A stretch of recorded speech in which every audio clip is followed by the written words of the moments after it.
Last week, our good appropriations chairman came before us and talked about bills saving lives. I'd like to say I could match that today, but I can't.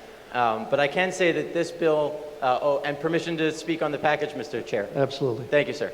I can say that the bills before us today will definitely save and affect the future of many of the lives of our students. So I appreciate the body taking this up.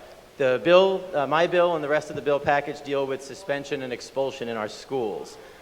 They bring some common sense and flexibility for the schools and for the students in our schools. Since beginning to work on this issue last few months, I've heard many stories from people who know someone or their own child who have fallen into some of the pitfalls of our so-called zero-tolerance laws. Many in this body here faced it as school board members. Others have had constituents with children who have faced this.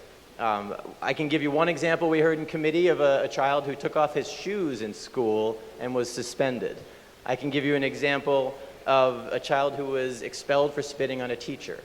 I can give you an example of the child who went hunting over the weekend and accidentally left his knife in his school backpack because it was with him when he went hunting, and he got expelled or suspended on that one, suspended because the knife went to school. I can give you the story I heard in this body of a child of divorced parents who was at his mom's house, brought a weapon with him to school because he was going to his dad's house afterwards with no intent to do any harm, and got suspended.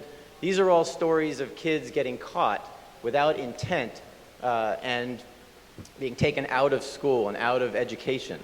I can give you the story of my son who the pencil sharpener in his classroom was broken and he wanted to sharpen his pencil, so he brought in a little Swiss Army knife and started sharpening his pencil, and he got suspended for that. So it's personal to me. Now, I can honestly tell you as a parent and a dad, he got in a whole lot of trouble for taking my Swiss Army knife, but I don't know that suspending him from school for several days really was the correct answer. So these bills will provide flexibility to our schools. It really does allow for common sense. If there's a child with a weapon with intent or that situation merits it, then they should be suspended and possibly even expelled. But we do need to provide that common sense and flexibility. It's not a criticism of our school boards. It's really the law as it is now and their interpretation of that law that we need to provide them some help, and that's what these bills will do. So I'm very excited. It's been really a joy working on this bill package with our Education Committee chair, who has given me flexibility to work with many of the members on both sides of the aisle. I thank my Republican friends and bill sponsors with me and my Democratic friends and bill sponsors. And I really do have to thank our staff, Mr. Chair, because the education advisors for both the Democrats in the House and the Republicans in the House were just terrific to work on this bill package. I ask for the body's support on this bipartisan package of bills, which is supported by just about everyone.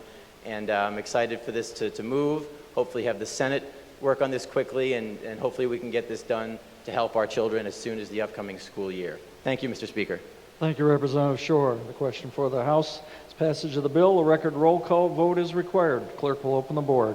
Mr. Speaker, on the question of final passage of House Bill 5618, there are 108 aye votes and 0 nay votes. A majority of the members elected and serving having voted therefore, the bill is passed.